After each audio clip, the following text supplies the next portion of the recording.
The following is brought to you by the Social Suplex Podcast Network. This is All Things Elite.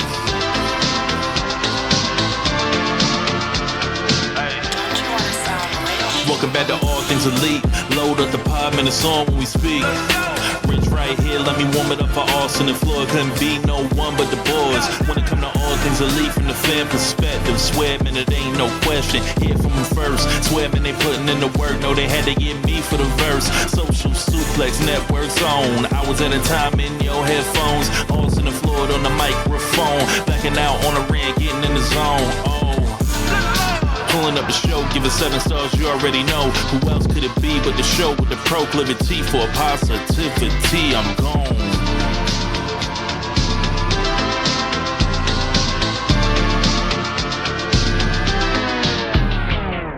Hello, everyone, and welcome to the 6th and maybe final episode of Bracket Madness edition of All Things Elite.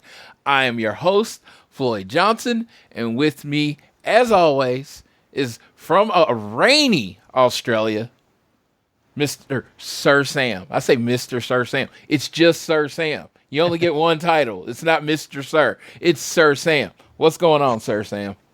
I'll let you just call me Sam, though, Floyd. You Yes. can just call me Sam. That's all right. Well, I like feeling royal. I'm calling you Sir. Sir Sam. Yeah, I know a royal. Australians are not royal. I'll say that. I'll say that right outright. Australians are not royal. We're the convicts. We're the people who the royal people wanted to send to jail. That's who we are.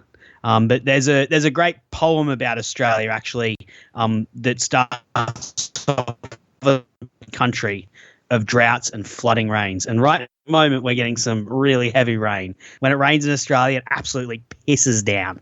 It's very much like a bucket opening above the country, and it just pours down. And then, within 24 hours, it'll be bright and sunny again. So yes. that's what we're at. That's the cycle we're at the moment. So with the middle of your country being the desert, do you have tornadoes in Australia? Yes, we have tropical. We call them cyclones. We don't have tornadoes because tornadoes are like a very specific point where it's happening. But we have cyclones or hurricanes, I think is what you'd call them. The northern coast of Australia. So Queensland is the northeastern coast of Australia. And then also in the Northern Territory, which is the northernmost state, and then the Western Australia, the northwest coast of Australia, will also get cyclones. So we have very tropical places that get a lot of rain, and we have very barren places that get like next to no rain, that are just dry as a bone. And that's the center of Australia. But yeah, on the east coast and on most of the coastal areas, it rains quite a lot. Yes. Well, here over the last weekend, we had tornadoes, and they actually did some damage to areas around me, not my area. Really? My area is good. Areas around me.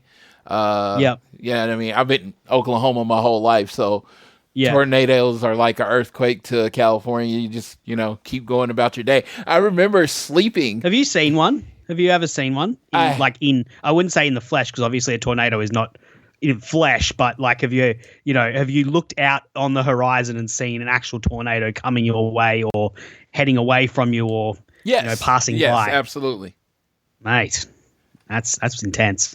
My wife dreams of doing that. She actually dreamed of being a tornado chaser at one point in her life, which is very odd for her. She's a very risk-averse person, but wanted to be a tornado chaser. And you know what? We have people here. I actually had a friend that dated a tornado chaser.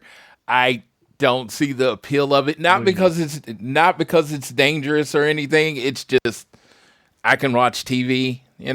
I prefer TV. You ever been to an IMAX? Yes.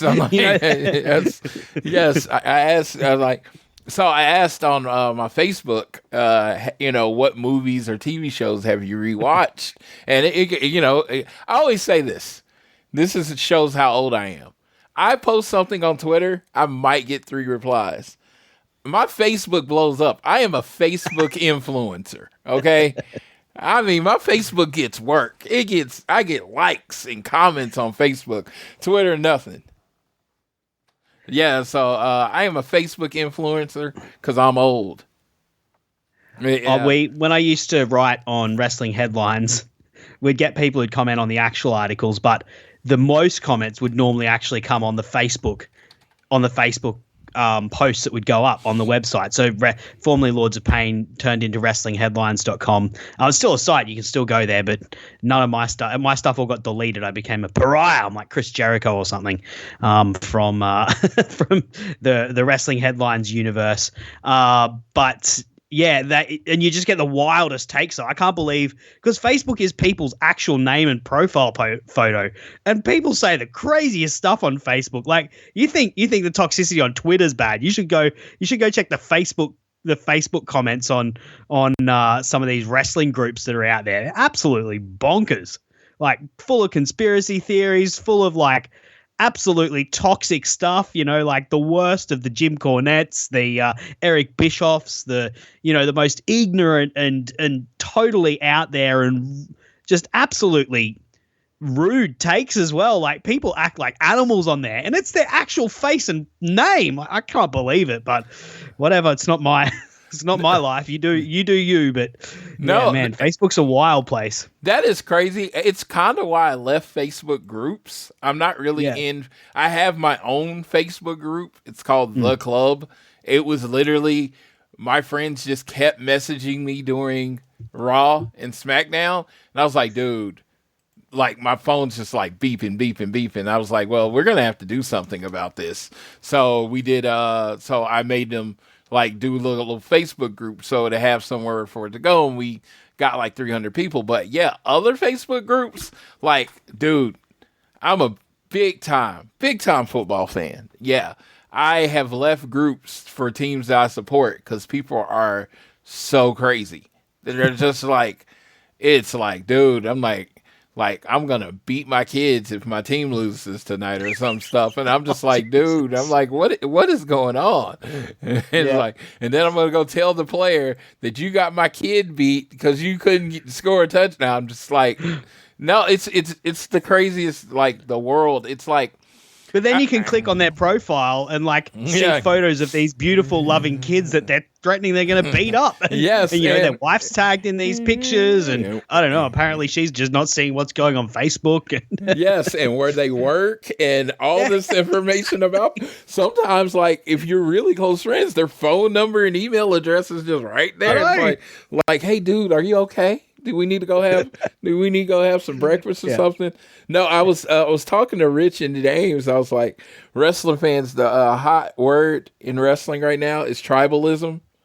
Tribalism is the hot word, and I'm like, dude, it's just a fucking sports rivalry. That's all AEW and WWE is. It's a rivalry. If you've been involved in sports and know what a rivalry is, guess what? Nothing that the other team does is good, and everything your team does is great, and screw them. And I'm like, that's just all this tribalism thing is. It's just a rivalry, and it's just like, that's why I don't get caught up in it. I'm like, dude, it's just a rivalry. It's just, you hate the other team. That's it. You're an AEW fan, and you hate WWE. The WWE team, you're a WWE fan, you hate AEW fan. And then you got some people like my good pal Tiffany. She just likes her favorite player. She don't care what team he plays for. She's all about the Cody. I don't care what team he plays for. Like, and that's how I am with basketball. I root for LeBron. I don't care what jersey LeBron plays with. I root for LeBron. And it's just like, so many of these wrestling people are, a lot of them aren't sports fans, so they don't get that hating the other one is just natural. It's just a natural part of sports. My best friend is a Raiders fan, as a Las Vegas Raider fan, and I'm a Chiefs fan, and they are rivals, and we give each other shit constantly. Like, my team has won 3 Super Bowls, and if you ask him, they suck, and that's how it works. That's just how it works. And it's just like, when people get all like personally caught up in this wrestling stuff, I'm like, dude, the great thing about it is, my wife says it's crazy, Me and my friend Jason will be just yelling at each other, and then be like, "Hey, you want to go get something to eat?" Yeah, cool. Because it's just sports, and then you leave it there. Like, oh, the conversation's over. You leave the conversation. It's over. It's weird. I know. It's not crazy. It's sports. It's not crazy. I think there's a whole lot more to it than that. And I would say it's interesting. You said not everyone who is a wrestling fan follows sports, and I think you're definitely right there. Like, wrestling is kind of like a weird amalgamation of sports and theater. So there's a whole bunch of theater kids, and I actually was both a sport and a theater kid growing up. Like, I was like a regular high school. I think we've talked about this before. I was a regular High School Musical main person who was in the school rugby team. Yes, you were Finn. Exactly. Yeah, I was in the school rugby team, but also in the school musicals. But yeah, look, I think there's a whole lot more to the toxicity than just saying it's like sport. That kind of, I don't know. To me, there's an element to it. And look, this is just me, maybe, and I feel like there's lots of other people who feel this as well. That the constant barrage of cynicism and really, like, a lot of people trying to take enjoyment out of it. I think that does affect the enjoyment of wrestling for a lot of people, and certainly has for me at times, which is one of the reasons why, like, I'm not on Twitter anymore. Like, I haven't been for, like 6 weeks at this point or so. I don't know. Don't go and find out when my most recent tweet was. But look, I do, and it's not the first time that I've gone quiet on Twitter for a little while. And you know what? I have actually been enjoying wrestling a little bit more without having to deal with it on there. And that it sucks because I made a lot of friends on Twitter with different people that I met, people who might be listening at the moment. Different people that I met through it, but I don't know. To me, the negativity can build up a little bit too much. And look, if you can go in there and brave the deep dark waters, then good for you. But it wasn't doing it for me. So that's why I'm on the Discord right now. Like, if you wanna come chat some AEW, come chat some wrestling with me, come chat about anything with me, then hit up the Social Suplex Discord. That's where I'm at right now, and I'm enjoying it. Yes, my friend lovingly calls me a sociopath because I generally don't care about what people that I don't know think. Like, I will listen to you and care about what you think about, like, what we're about to talk about, because you're my friend. I like you. I want to know what you think. But if you're like somebody on Twitter and you say something stupid, I will not even, like, pause. I will just scroll past it, never think about it again. Because I don't care what you think. Like, I don't care. It's just, you cannot make me mad. You cannot make me happy. Because I am apathetic to your existence. We are who we are. Yeah. We've got a big show today, Floyd. Yes. Where we're getting caught up in philosophy to start things, but we've got a big show ahead, don't we? Yes, we do have a big show there. It's the finals. It's the last show. Oh my God. I am happy, sad, frustrated, all at the same time, because this is our last go around in our mini series, which is the Bracket Eliminator Tournament, and it's just like, dude, I'm happy. I'm also disappointed because, the tournament that we got, and but the finals ended up being great, and it's just like, but in a tournament, in a finals, don't you kind of want a definitive winner? You know what I mean? Like, oh, this team just won, that kind of thing. Not really what we got. We'll get into that. I might have a different opinion, just to tease that out there. Yes. On the ending than you do, Floyd. But yeah, look, this has been a really fun project, and not to not to put us over too hard, but I think we've had some pretty good discussion around the matches, and broke down some of the matches and seen some things that not everyone's been pointing out. So, and I've really enjoyed doing this again, man. It's been really fun to dust off the podcast mic and jump in. And if you can lend me a moment, I've actually got a bit of an announcement of something else that's about to happen, and it would be remiss for me not to say that, like, jumping in and doing this little podcast mini series has it's given me a little bit of a spark that I kind of wanted to continue on with. Do you mind if I jump in for a few minutes? Go ahead, LFG. Yeah. Awesome. So, some of you who've been around Social Suplex for a while may remember that I had a podcast series called the AEW Match Guide. And I originally started the AEW Match Guide as a way to commemorate the second birthday of AEW and celebrated like this unprecedented level of excellence that AEW had brought into wrestling. And to do that at the second, just after the second Double or Nothing, I got a whole bunch of people from around, not just Social Suplex, but Wrestling Headlines, Wrestle In, all these different places in the wrestling media ecosystem, which I had contacts in, Pro Wrestling Musings, all these great little sites. And we put together, by everyone voting, we put together a list of the top 50 matches that had happened in the first 2 years of AEW's existence. And had some little pieces written up for each one, and then we posted it on Wrestling Headlines. We had like the top 50 countdown, and then we did it again the year after, and that turned even into a podcast that I did here on Social Suplex, and that stopped for various reasons. If you want to find out, and if you want to listen to those episodes, you can just search AEW Match Guide, and they're still here. They're still on Spotify or on Apple Podcasts or wherever you get it. There's even a reason as to why I stop if you want to listen to that one first, which would be a bit odd, but hey, it is what it is. But the Match Guide is coming back. So we're coming up to the 5th birthday of AEW, the 5th anniversary of their inaugural event, which was Double or Nothing 2019. And I think it's the perfect time to bring back the Match Guide.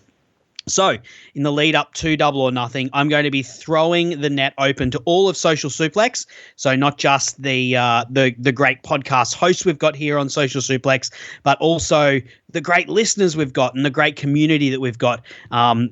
I'm going to be throwing the net open to all of you.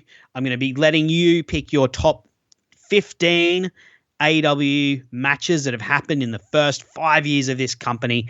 And then after Double or Nothing has happened, I'm going to be sending out the countdown, a top 20, 30, 50, whatever we end up with. It'll be a top something or other with a list of the matches, and we're going to even I'm going to do a podcast to announce it. And Floyd, I'd love to have you on that podcast if you're keen as well.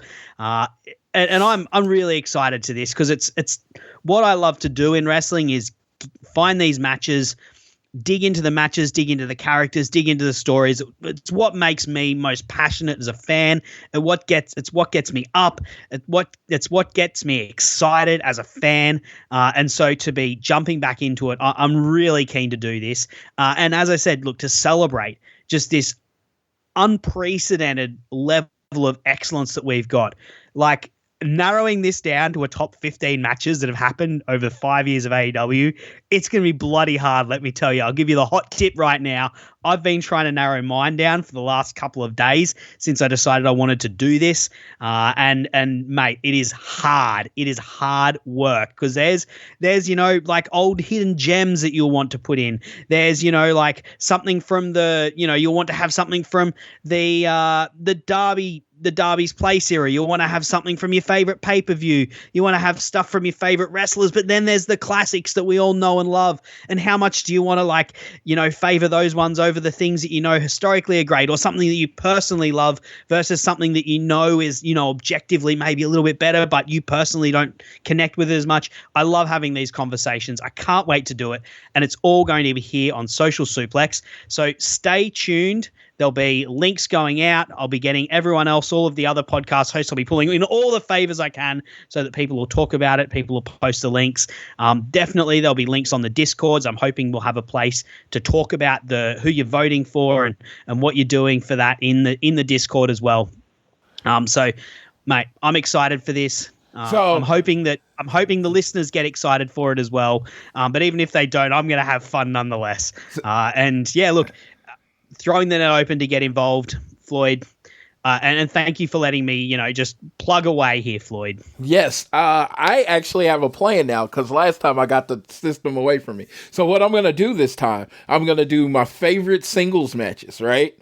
Then I'm going to do my favorite tag matches, right? Yep. Then I'm going to do my favorite, trios matches.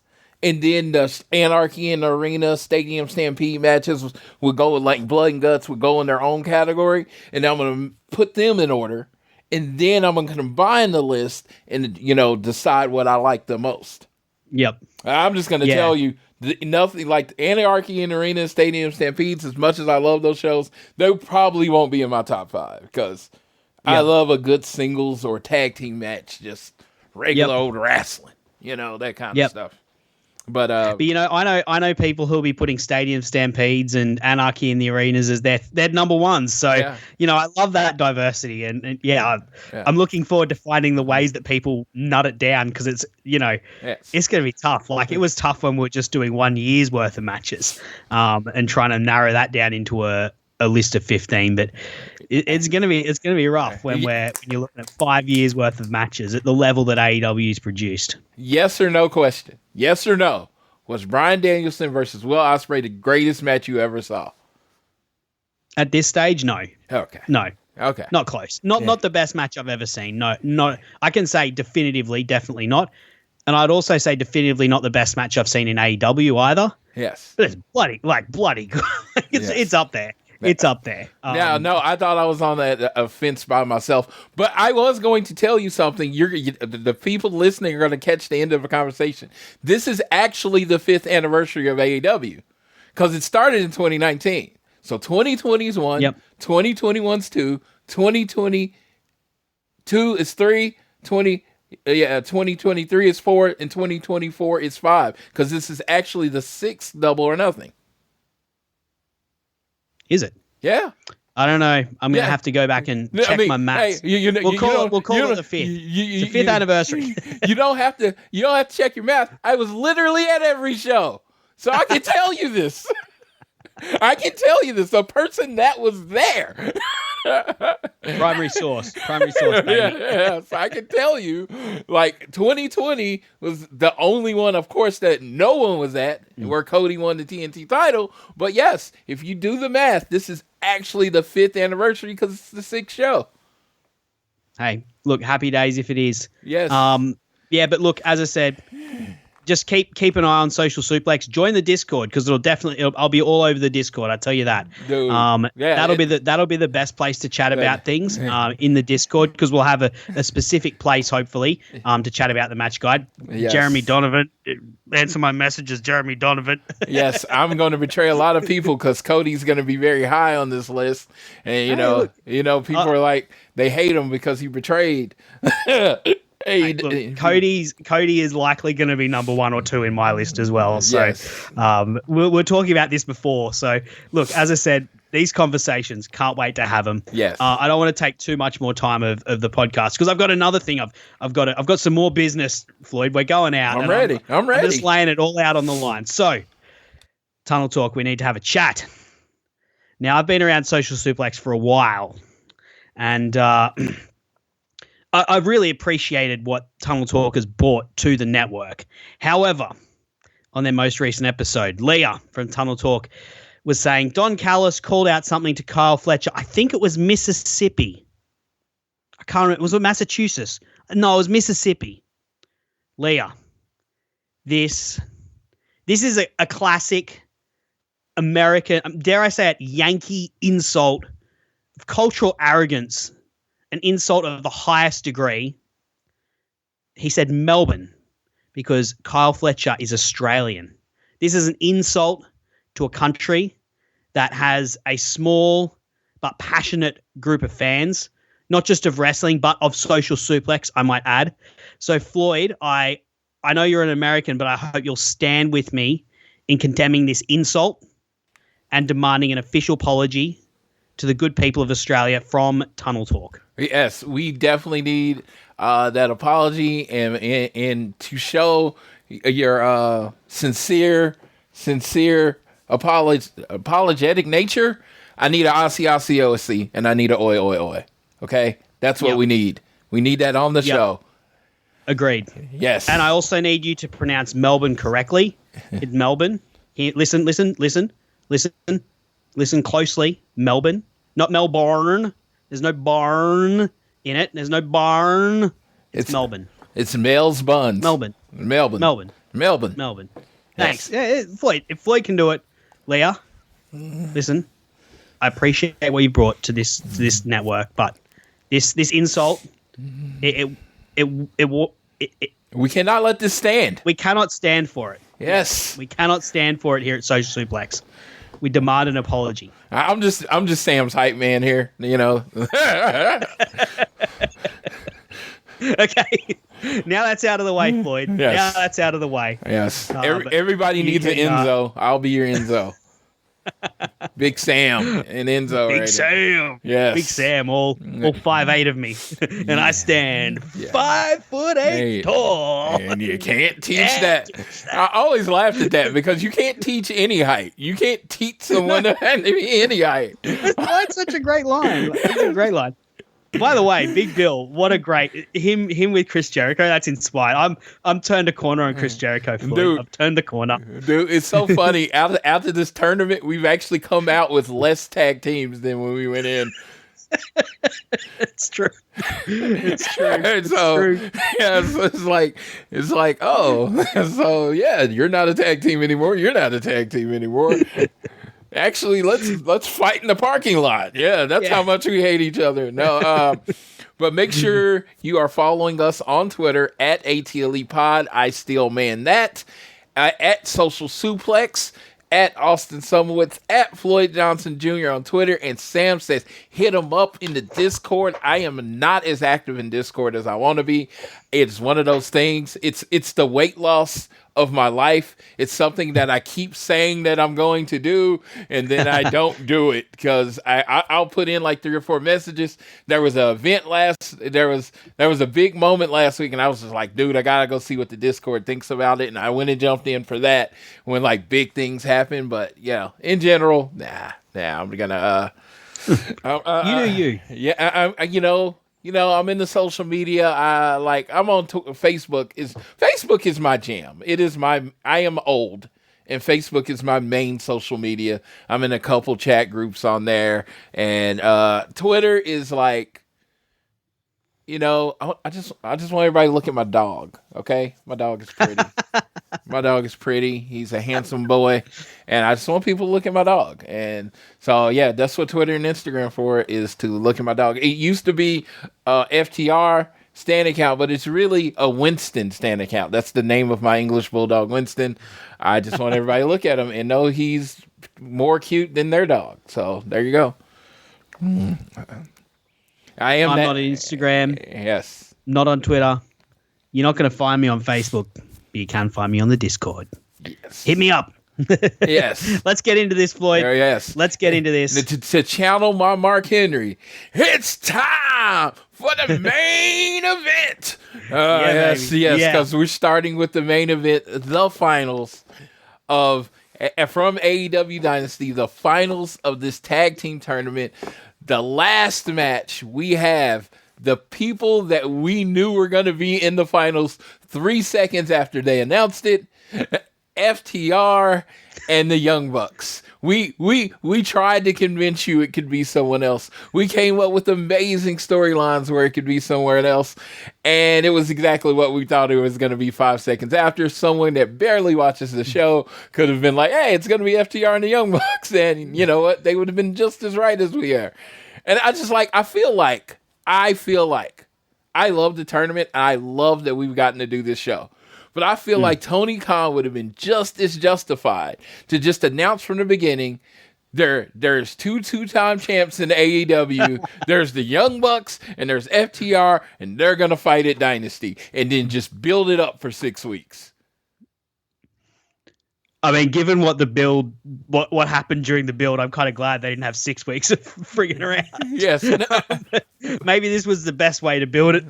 I mean, I you're guess. Right. You're right. You're absolutely right. Like, he could have announced this. He could have announced this the day after Revolution. Yeah. And everyone would be like, oh, yeah, that makes sense. Yeah, the 2 most decorated tag teams in AEW fight for the titles. I mean, everything else was posturing. Except for the fact that FTR got beaten at Revolution, choked out in their hometown. FTR and the Young Bucks. Yep. FTR That's true, and the Young Bucks lost. Yeah, good night. point. Well, they did. I guess they needed to win a little bit to make it happen. I guess so. And Or you could have just had the Young Bucks go over Sting in his retirement match. Hey, you know what? It's funny because you know who would have been the biggest objectioners of that? The Young Bucks. They didn't want to win. 100%. Yes, they were like, no, we're not going over. Screw you, like that kind of thing. And it's like that's what I was like. When you get into all the fun, you know, I'm an FTR fan, so I'll make fun of the Young Bucks for fun. But they really are my second favorite tag team. So when we finally got to the finals, it made me happy in my heart because I knew I was going to be there, FTR and the Young Bucks. And then the crazy part is, like, they announced the ladder match, a week out, 9 days out, something like that. It wasn't very far out. They announced the ladder match, and me and Dave were in the hundreds. And me and Dave moved up. I moved us up to the third row ramp. If you watch the show, I'm literally on the show, the whole show. Check for the FTR jacket, the man in the FTR jacket. That's Floyd. I got to scissor Anthony. Prominently featured numerous times. I got to scissor Anthony Bowens on the pre-show. It was amazing. But yeah, so we moved up, and I was like, dude, I got to be close for this ladder match because I knew they were going to do it. So initial thoughts. So we get the three matches left, and I'm like, so there's the ladder match. There's Will Ospreay and Bryan Danielson, and you know there's the world title match. And they just had the women's match, I believe, was the match before. And I was like, so the video package hadn't played. And I'm like, FTR Young Bucks next. All of a sudden, the stuff for Bryan Danielson and Will Ospreay saying, and I will tell you, Sam. My reaction at that moment was, oh, fuck. I was like, so they got to follow them? I don't know how this is going to work out. Seriously, I am sitting here as one of the biggest FTR fans in existence. A huge Young Bucks fan. And I'm like, I doubted them. I got to tell you, I doubted them. I was like, They gotta fight. Follow Bryan Danielson and Will Ospreay. Bryan Danielson and Will Ospreay then had the best match I've ever seen live since the last Will Ospreay match I've seen live.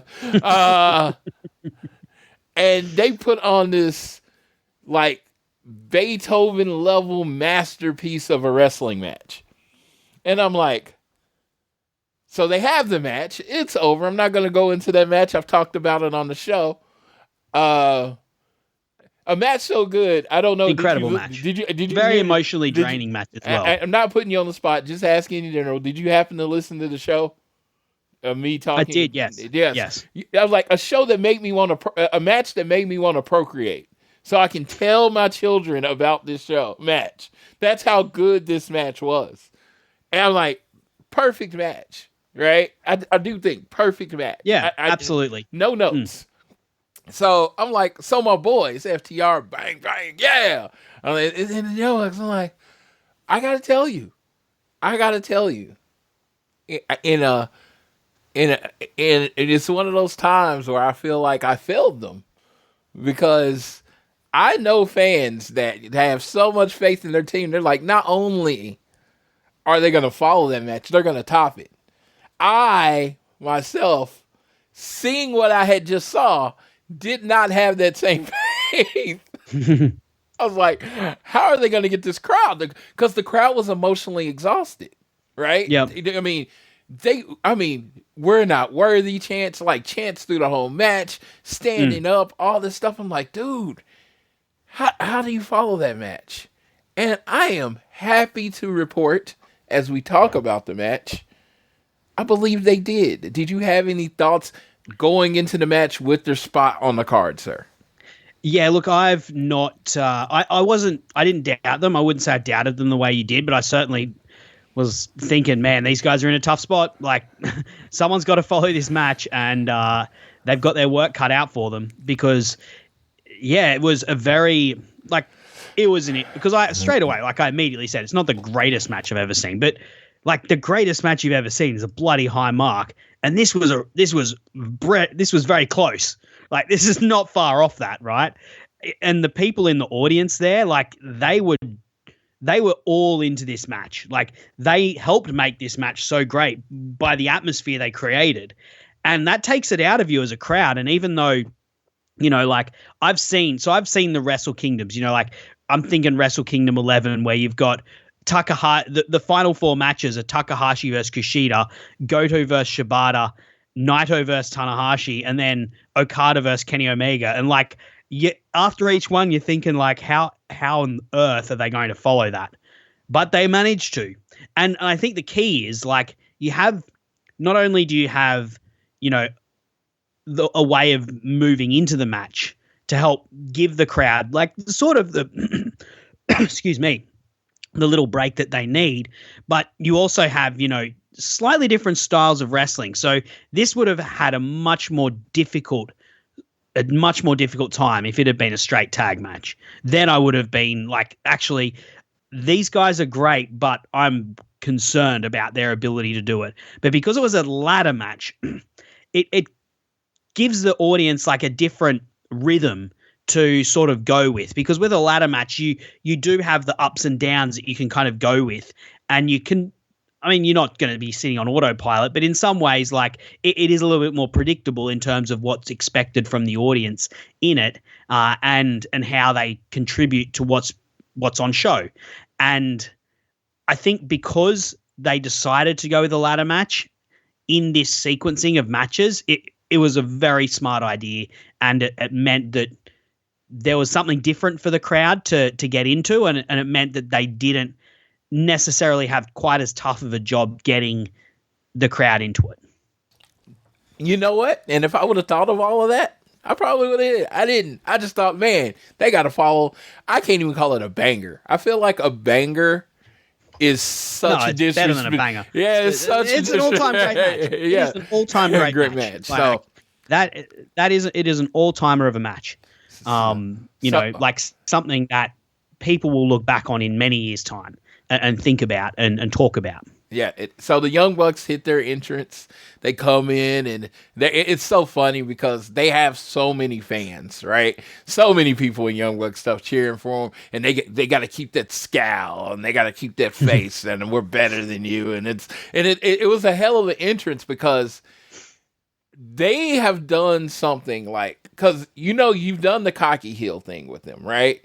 But this is like the pompous heel. We're better than here. This is the true elite. We are elite. We are better than everyone here. We are better than the fans. We don't care if you chew our beers because we already know we're great. And the slight changes, actually the big changes in their personas, is just like when people say the Young Bucks don't storytell, the Young Bucks blah, blah, blah. I'm just like, dude, they storytell in everything they do. They story told in how they came to the building in the ugliest car I've ever seen in my life. They telling what they wear to the ring. Their music is not upbeat. You're not supposed to, bounce along to it or whatever. It's like everything about them says, boo us, hate us, we hate you. And it's just like, dude, it's like from the entrance on, because I always say this. I know people are bell to bell people, bell to bell. And it's everything. I've always said wrestling to me is curtain to curtain. Absolutely. Actually, even note to note. Even more so in the social media era. Yes. It's like it is curtain to curtain. Your full presentation. And the Young Bucks set the tone for this out. And then FTR comes out. And I love just before we talk about FTR, yeah, you're absolutely right that there's a difference in their heel personas. In 2021, they were obnoxious. In 2024, they're aloof, and both of those are like very negative and grating things, but they're different. And you're bang on to point that out, Floyd. So yeah, I just wanted to because back you up in that and emphasize that, because that's a good point. Because people can cheer for obnoxious, right?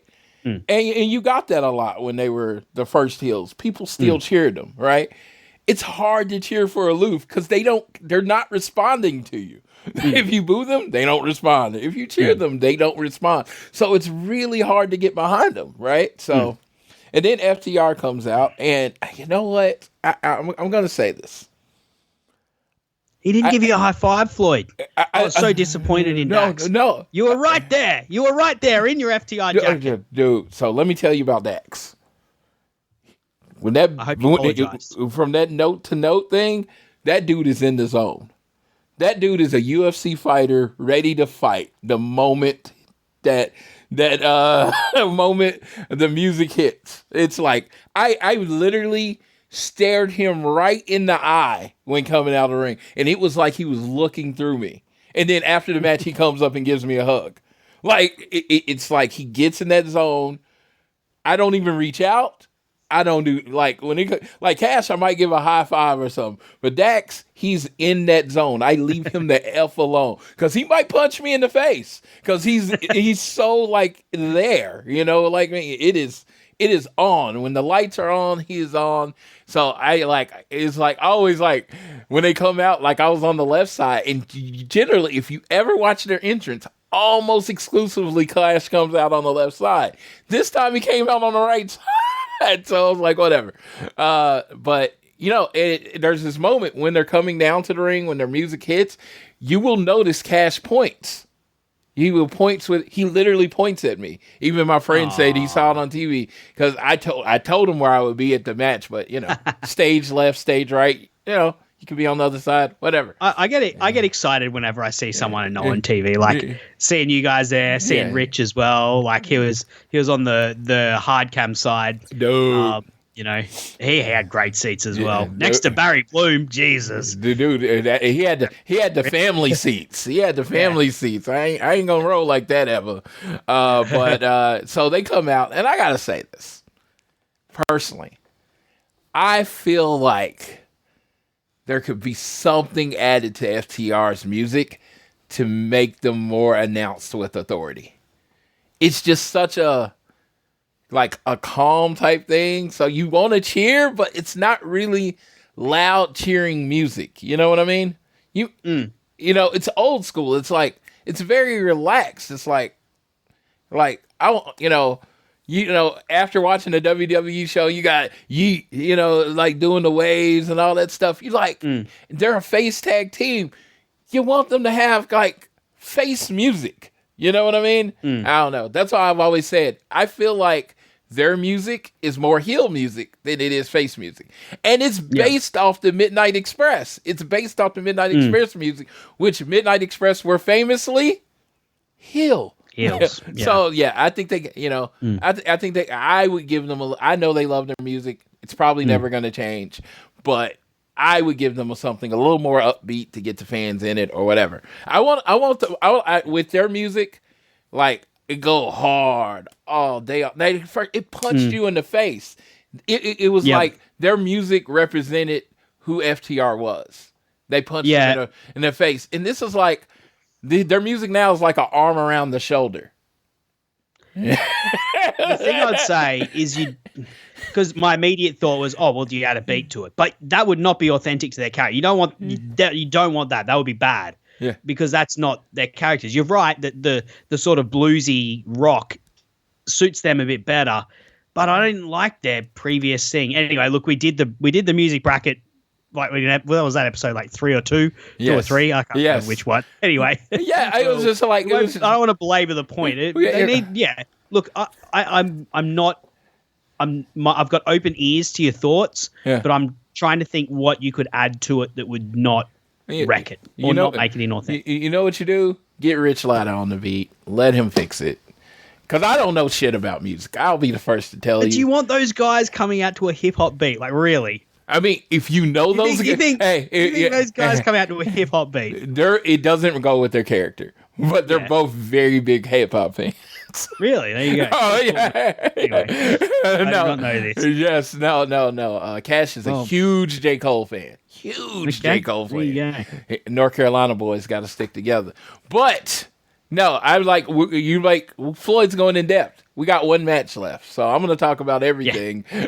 I'm going to talk about everything, and then, all right, well, you know, hey, we can't get along. Now it's time to get it on. Let's talk about the actual fisticuffs of the match. Well, okay, you just watched it. I've watched it twice. I did. The second time I watched it was on the treadmill like Thursday, but I still got a pretty good idea of where everything happened. Yep.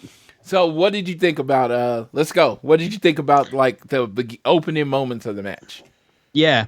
Look, my points, I really have a sort of through the sequence of the match, but a few points that I'll bring up about it, because I've got some kind of in-depth notes, and I guess the points of things that I really liked about it.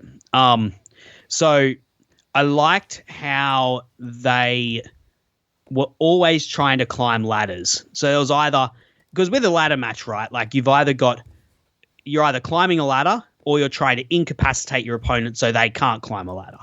And I liked how they were very often trying to scramble up ladders quickly, even at some point. So like right early on, you had like this exchange where I think it was Dax. I think it was Dax Irish whips Matt across the ring, and instead of bouncing back to go straight back to Dax, he bounces back and comes up and is like, okay, well, I'm going to go up the ladder now, and uses the momentum to like quickly scramble up the ladder. And Dax is like, oh crap, I got to be able to get up there and stop him.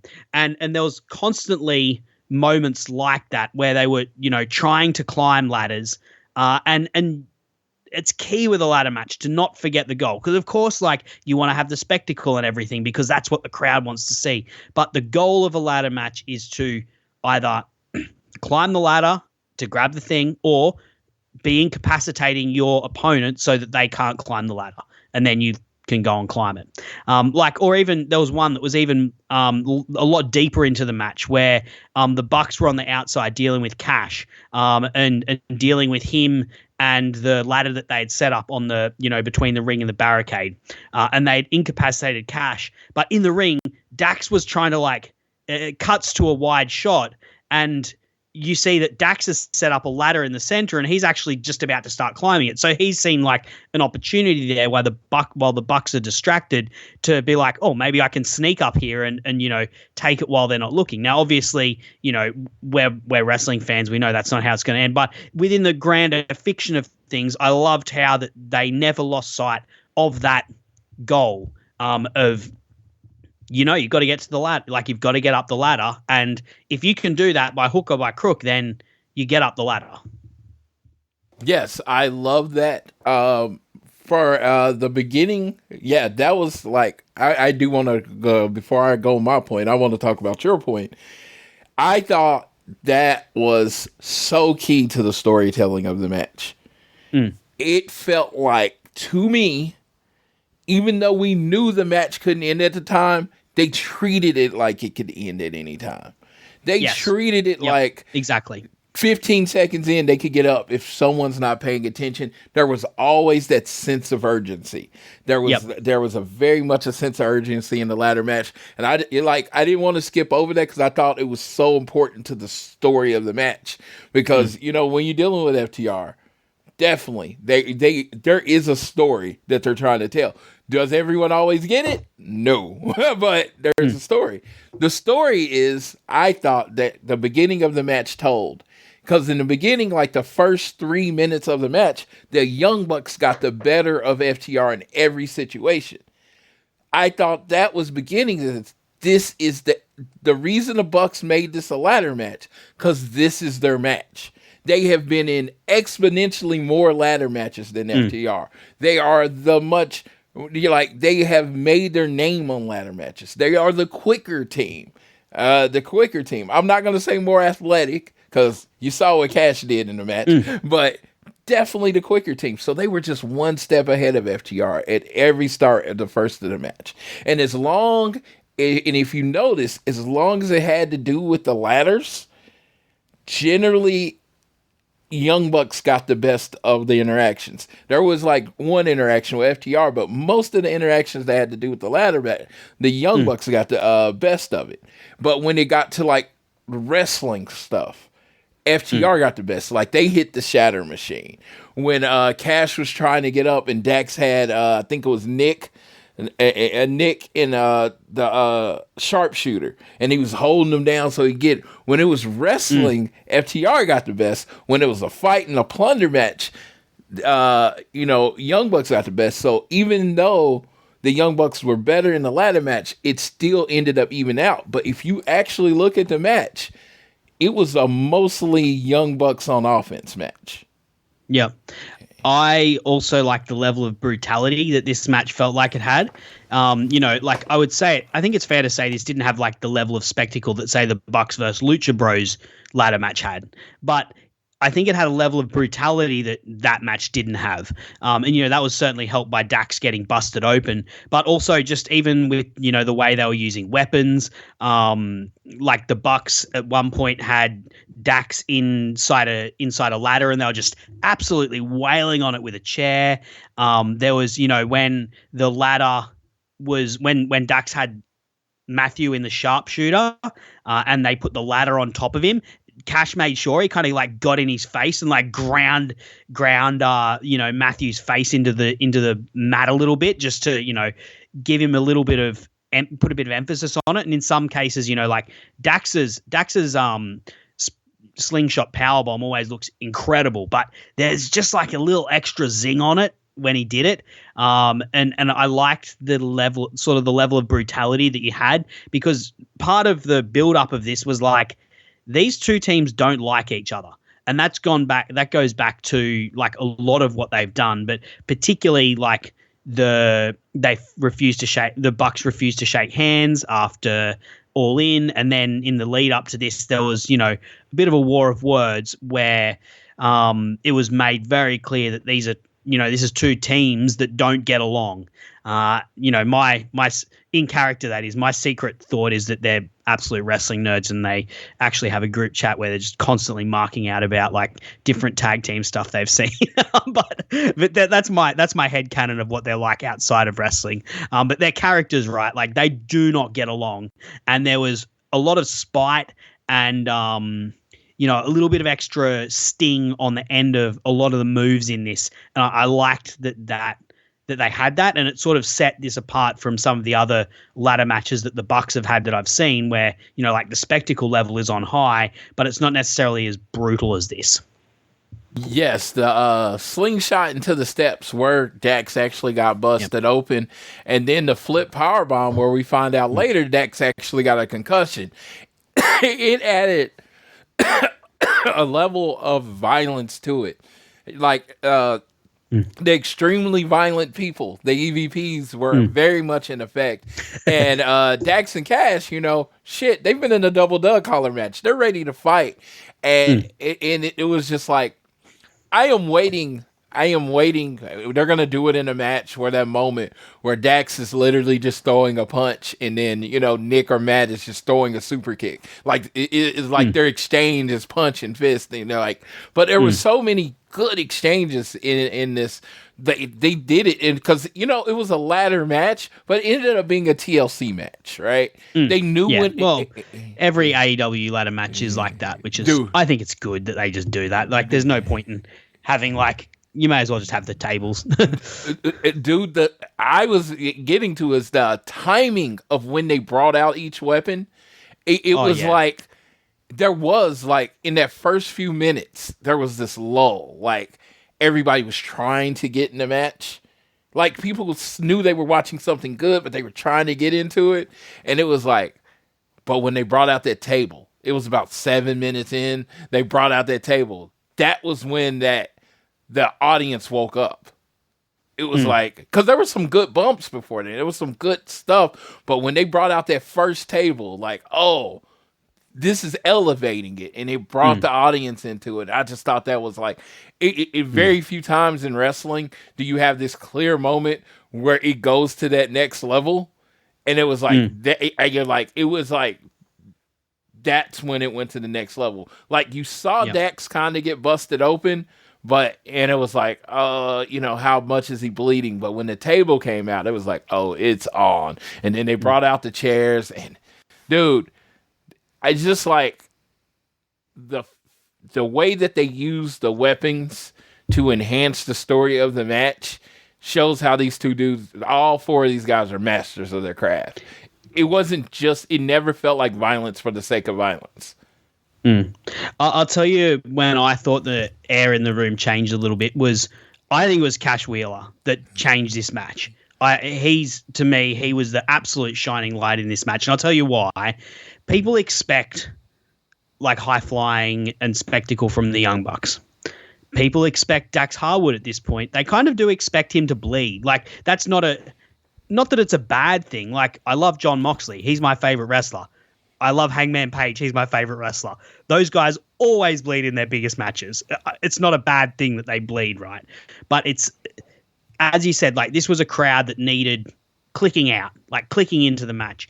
And I think it was Cash doing the moonsault off the ladder that was like, oh, whoa, okay, that's not something I expected to see. Yes. And, he was just, to add to that point about brutality as well, like the way he threw himself at the Young Bucks was breathtaking. Like the 2 suicide dives he did to the outside were at like Darby Allin levels of speed. And Cash isn't a tall man, but he's a thick man. I've never seen him in person, but I've got a feeling he's like one of those guys that is like sneaky big when you see him, like a whitish sort of dude. And he absolutely is. Hurled himself around. Yes. And he is the thing that I think made this match special. He was the X factor in this match. The way he absolutely threw himself off the ladder when they did the powerplex. As I said, those 2 suicide dives, the moonsault. I think he was the X factor in this match. And he was just like a man possessed, the way that he was just a buzzsaw of action around that ring. The audible gasp on that second suicide dive where he just crashed through, the audible gasp. The way he landed. Yes, everybody thought brutal. Everybody thought he broke something. Everybody thought he was hurt, and it was funny because I did too. So I'm looking over there, and the ref doesn't. I mean, Doc doesn't get 3 feet away from him. I'm good. Like he didn't see it. Like he gives the sign, and the Doc backs off, and I'm just like, dude, you're fucking superhuman, man. I mean, I don't know what plays better, being a stunt guy or a wrestler, but I think this dude could work either one, because how he threw himself in the body and how it looked, it was like, there's no way that a normal human could just walk away from that. And it was just like, he limped away, but, he basically walked away. Yeah. Yeah, as I said, like, to me, he was the standout, and what kind of what brought this match, brought it up and brought the crowd into it.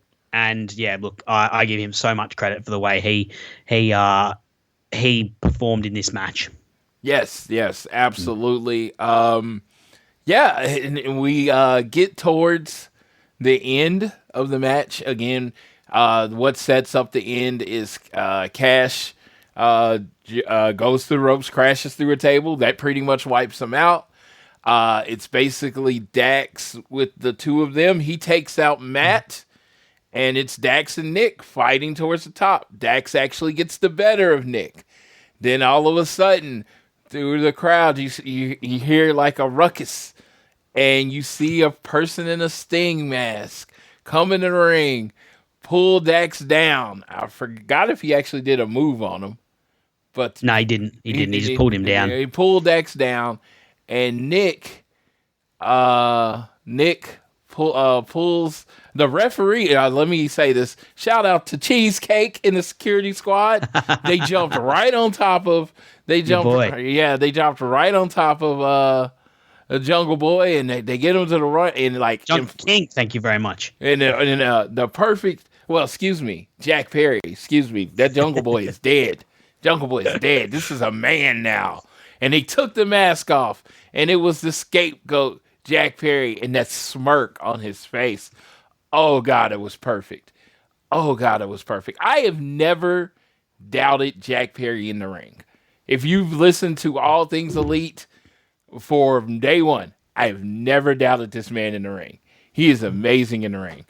Eyes like everything else bored the hell out of me.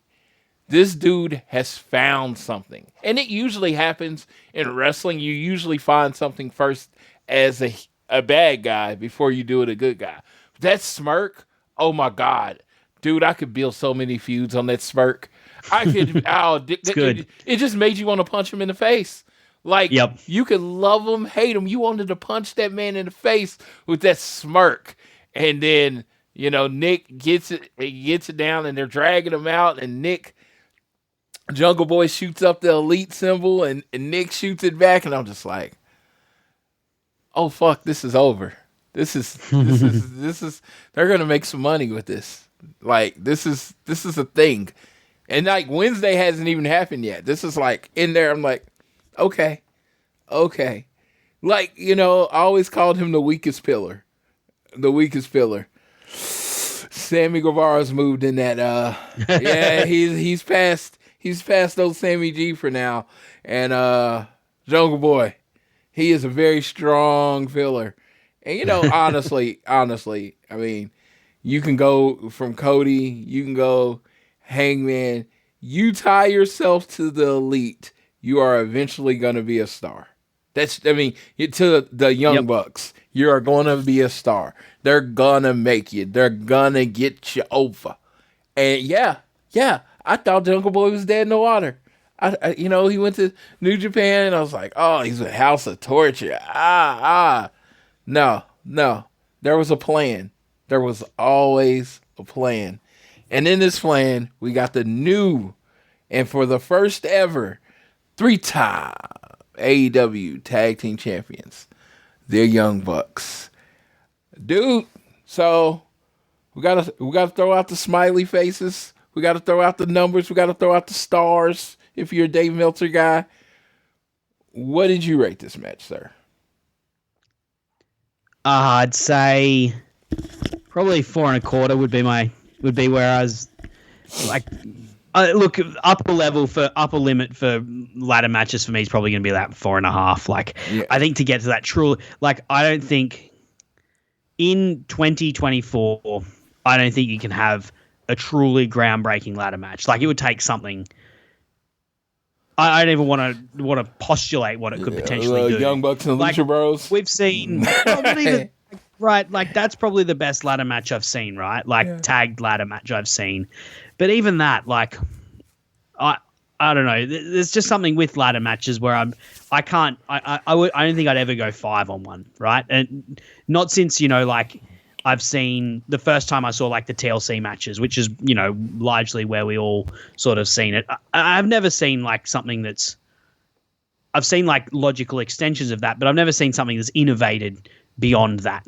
There's slightly like increased levels of danger in like some of the ROH ladder wars. Of course, that, as I said, like Lucha Bros versus Young Bucks is probably like the most spectacular ladder match I've ever seen for some of the things they did. Yeah, look, I'd say 4.25. I'll let you throw in your rating there, but what did you? And that's like the 4.25 for me. As I said, like I like the psychology of it for a ladder match. I like the brutality. And Cash Wheeler was fantastic. But I wanted to talk more about the ending. Once you've thrown out your ranking, because I got the vibe at the start of the show you didn't like the ending. Oh no, the live bump, I gave it a 4.5. Did I like the ending? Said it wasn't definitive. Or it does. I was like, I just wanted one team to win. You know what I mean? And I understand what it's coming from. And for the big scheme of what AEW has going forward, it was a perfect ending. It was a 10 ending for the big scheme of things. But from like this tag team tournament, you got FTR and the Young Bucks. And, they're my two favorite tag teams. They're two generational tag teams. I don't really want to I don't want their match ending with another party in a minute. I would have been very okay with Nick just getting the best of Dax and winning the match. So, it would have sucked, but, I would have been okay. But having the Jungle Boy, which I'm going to stop calling him that. He's Jack Perry.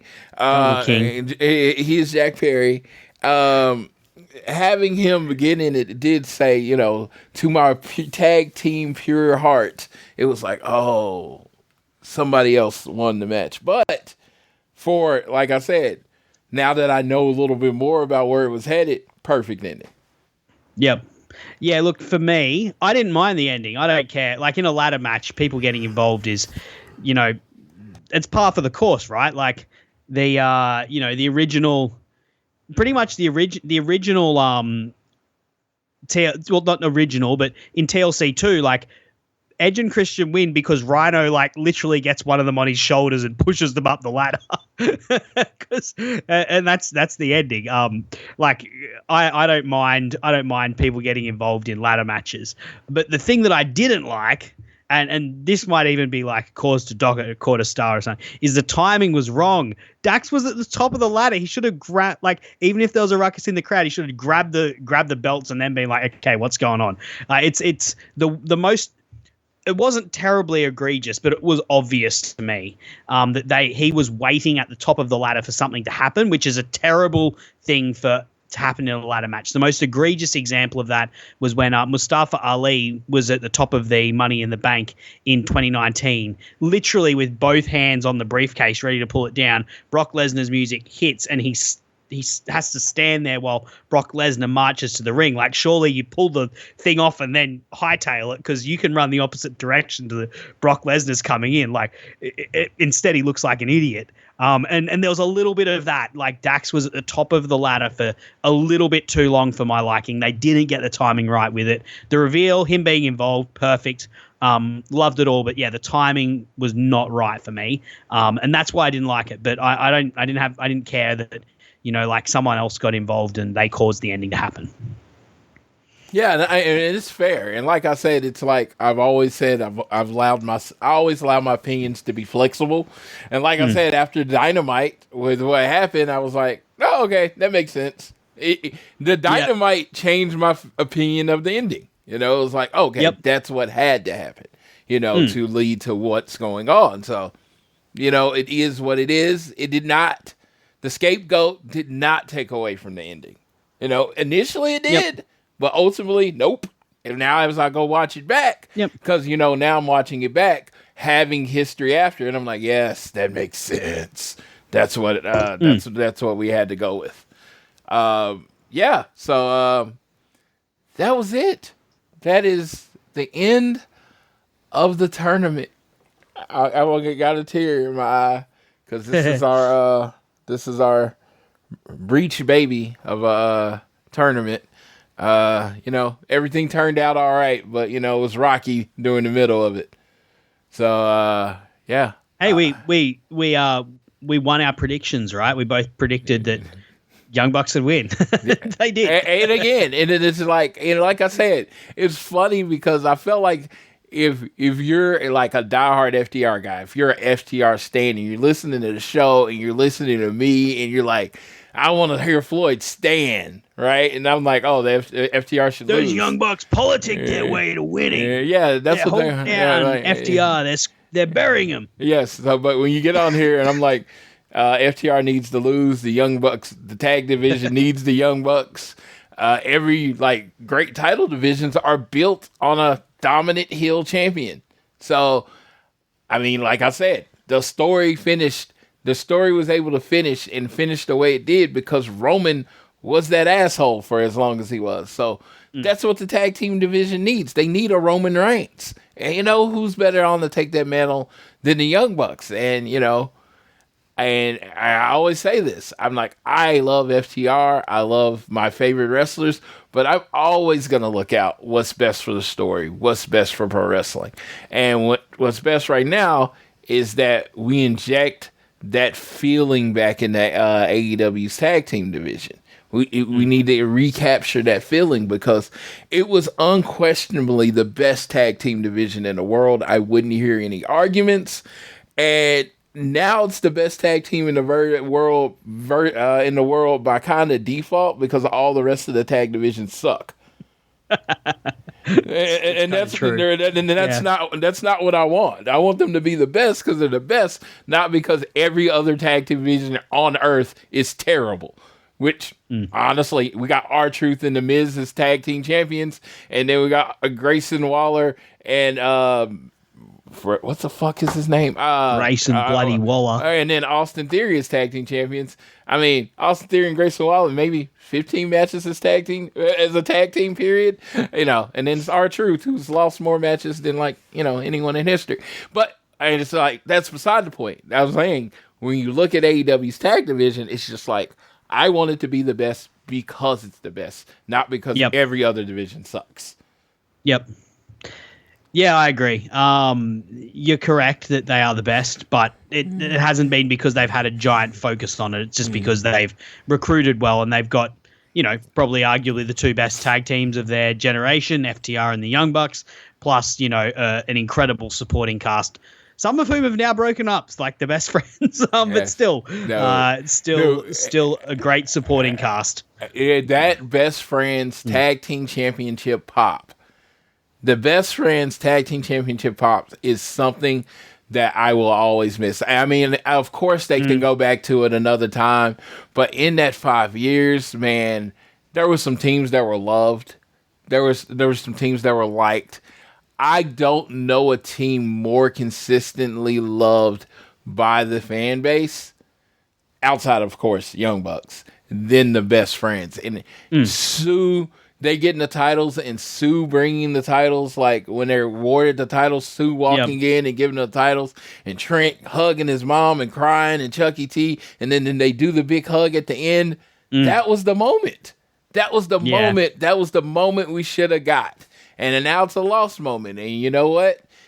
Sometimes it's hard to catch a moment. Maybe they come back together one day and they do that. But, dude, there was some perfect times in there where it was like, why not the best friends? And, now that they're broke up, I mean, I've always liked Trent. Never been that big a fan of Chucky T. So we'll see going forward. You got to think, if we're talking missed opportunities in the tag team, we'd be remiss not to mention Proud and Powerful, who, like Santana's not even with the company anymore. Like, you can't, that's the part of the thing is like, you can't, where in the timeline are these guys going to fit and how does that affect everything else? I don't know. Yeah. But, it is still a missed opportunity. Like, I think it came out on a podcast that Santana did that they were actually down to win the tag titles off SCU, but then of course we had that great booking reset at the end of 2019 after the Young Bucks got beat up by the Elite got beat up by the Dark Order, and TK kind of did took the reins, or so to speak, or so we're told in the whatever's come out from backstage with AEW. TK sort of took the reins when it came to booking, and we instead got the Hangman and Omega thing. And you know what? Like, I don't know if I want to trade the Hangman Omega tag team reign away, because like then you're messing with what I think is, when I'm doing this AEW match guide thing, what I'm guessing is probably going to be vying for a match that's going to be vying for the top position in the Young Bucks versus Hangman Omega thing, and all of the other great stuff that those guys did as tag team champions. And where does best friends fit in? Maybe after the parking lot brawl, they're the ones that beat FTR, but then what does that do to the Young Bucks? And then do you get rid of the first Young Bucks FTR match? I don't know. How does that work? It's hard to know where you'd be able to fit that in, but you've got to say that it's a missed opportunity. That at some point they never held the tag team championships. Yeah, and with Santana, apparently, they were going to win the title. And the way the story broke down is that his dad passed, and he took time off for that. And when he came back, it was like, nope, you're not winning the titles. And it wasn't because of that. Because the way it sounded like he went away and then plans changed. And it's crazy to me because they were one of my favorite tag teams in the world at that time. At one point, my 4 favorite tag teams in the world were all signed to AEW, which were the Young Bucks, FTR, the Lucha Bros, and Proud and Powerful. And it was just like, that was a beautiful time. And not everybody gets to be champ. That's Proud and Powerful aren't a tag team anymore, so your 3 favorite tag teams are still tied to AEW. Hey, dude, as soon as Penta and Ray Phoenix tag up together, oh god, yeah, they're amazing. But no, it's just like they're going to have another chance to reset. And unfortunately, in wrestling, plans do change. And like I said, not everybody. That's what makes belts special. Is not everyone's a tag team. But it's like when you look in the big scheme of things, as a person that loves the Guns, the idea that the Guns have been tag team champions and you couldn't find a place for Best Friend to be champions seems quite weird to me. The Guns were right for the time, though. I actually like the Guns as tag team champions. Like, I think they did a good job. And that's what I'm saying. Yeah. It's not dismissing the Guns. It's just more of you found a period of time for the Guns to be tag team champions. Yeah. You can find a period of time for the Best Friends to be tag team champions. That's all I'm saying. That's all. Yep. Right. All right. Yep. But yeah. So as we talk about all the other titles, did you have any favorite moments from the tag team tournament, sir? So my favorite things to come out of it were the Best Friends breakup, which I think resulted in quite kind of a cool storyline. I liked the parking lot fight. I thought that was good, even though, like, I don't know, I was kind of hoping that they would stay tag team, but as heels. But hey, look, if this is the direction they're going and it's going to lead somewhere, it was a really fun. The parking lot fight was a really fun match. I'm sure Orange Cassidy and Trent are going to have a match at some point, and Orange Cassidy looked fired up at the end of that parking lot fight. So yeah, I liked that. I liked what the Infantry did in this tag team tournament. I think it was a strong introduction for them. They definitely need to continue to be featured on TV, whether that's on Collision or Dynamite, and have some sort of a featured spot so that to capitalize on this. Even on Rampage, just, you know, so they're still getting some work done. They're still, you know, getting in front of crowds, because I thought they were really strong in this. And I think, like, my favorite match was probably the final, but I don't think there was any real, like, blow away all-time great matches in it. The final was probably the best match. My second favorite match would probably be FTR versus the Infantry, I was thinking, on reflection. Then maybe Bucks versus Best Friends. FTR versus Top Flight was good as well. Beyond that, like, those four matches are probably the highlights. The rest were sort of take it or leave it. You know, like the Undisputed Kingdom, whatever. They're like, I have no interest in them. The House of Black match was just like, we lit that on fire, even though those guys are, like, incredible. What they did to the Infantry was, you know, I thought pretty gross. You know, and then, you know, Bucks versus Private Party was a great Bucks match, but I don't think Private Party stood out in the way that I would have liked to have seen them being able to kind of show out and show up. Yeah. What about yourself, Floyd? What are your highlights from it? So it's kind of funny because you kind of listed mine, but like I loved that the shining stars out of this. I would have liked to see Top Flight look better in the tournament, as far as, because I do see them as the future division, but the shining stars that come out of it is the Infantry. Only thing that annoys me about the Infantry, they came out, they were hot, blah, blah, blah. It looks like, oh, man, can you throw them a win on Rampage? Can you throw them a win on Collision? Can you use them? You know what I mean? I know they're on ROH. Unfortunately for me, I know this is All Things Elite, and ROH technically would be in the All Things Elite generation, but there's only a certain amount of hours in my life. I just only have a certain amount of hours. And unfortunately, a lot of times, ROH suffers. I still pay my $9.99 a month. They're still getting my money. But I don't actually keep up with the product like I do with the rest. So I saw, you know, the Infantry's been on ROH, and I should be watching it. But it's just like, dude, after all the wrestling I watch, I wouldn't call it burnt out, but I just want to watch something else. After all the wrestling I watch during a week, which I think is like 15 to 20 hours of wrestling every week. That's a lot. So I would love to send the Infantry, maybe get some squash match wins, quick wins on Dynamite, Rampage, Collision, one of them, to keep their heat. You know what I mean? Keep being hot, you know? And I do, because I thought people loved their presentation. I thought people were getting behind them, and it's just like the worst thing you can do is like, I will tell anybody that wants to argue burying people.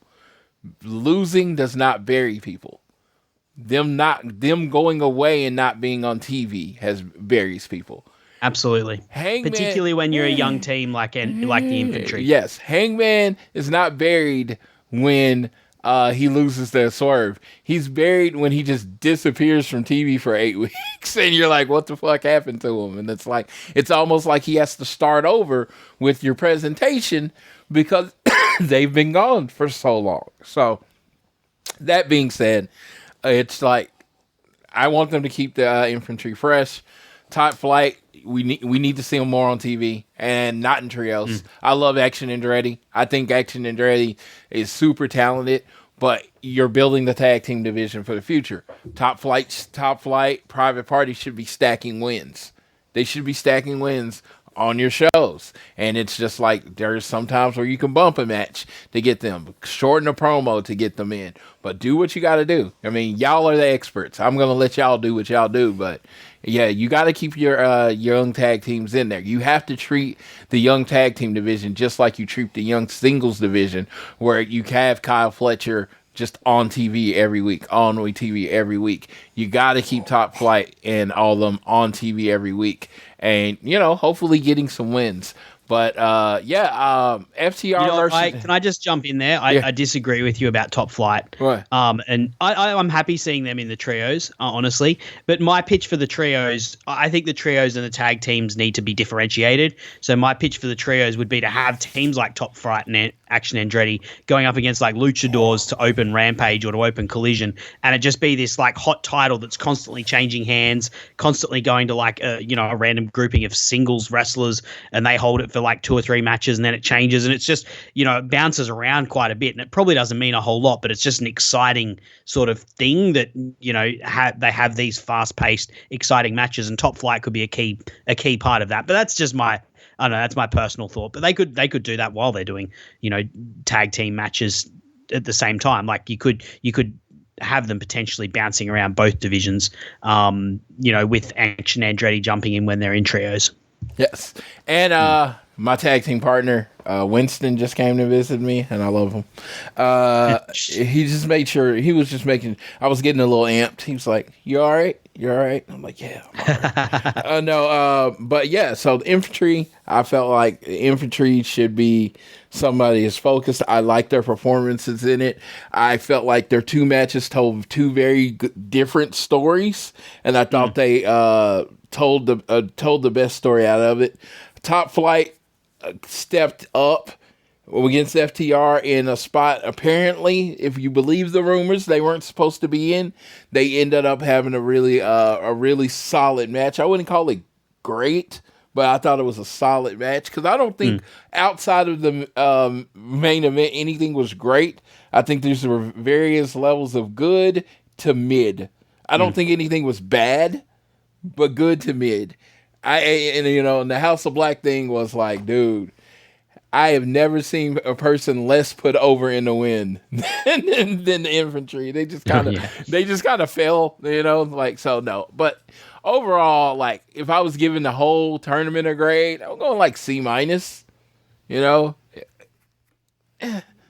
Like I'd give it a pass. Yeah, like maybe a credit. Yeah, maybe a credit, because it came home strong in the end. If you're talking high distinction, credit, and pass. Yeah, I'm like, going into the finals, it was probably a D. That A bumped up the grade there. No, but it is like, dude. So now this whole bracket eliminator thing,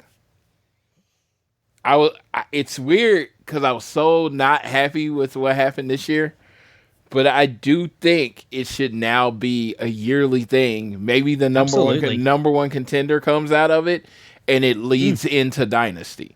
Bracket Eliminator Tournament leading into Dynasty every year, where the winner of the tournament gets the title shot at Dynasty. Almost like a New Japan Cup, but for tag teams. And I think that would be strong. And like I said, I just like some levels of improvement.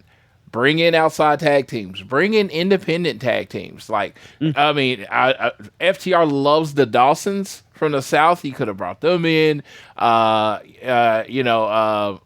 Death is a team from Texas that I like.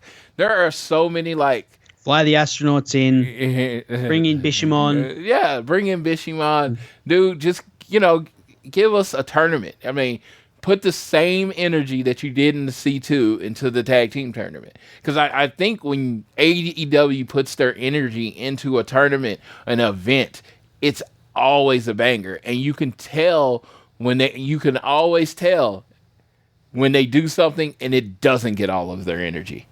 Yep. And that's what this tournament felt like. It was like, you can tell when AEW is like, dude, when they're ready to push somebody. Look at what they've done with Swerve.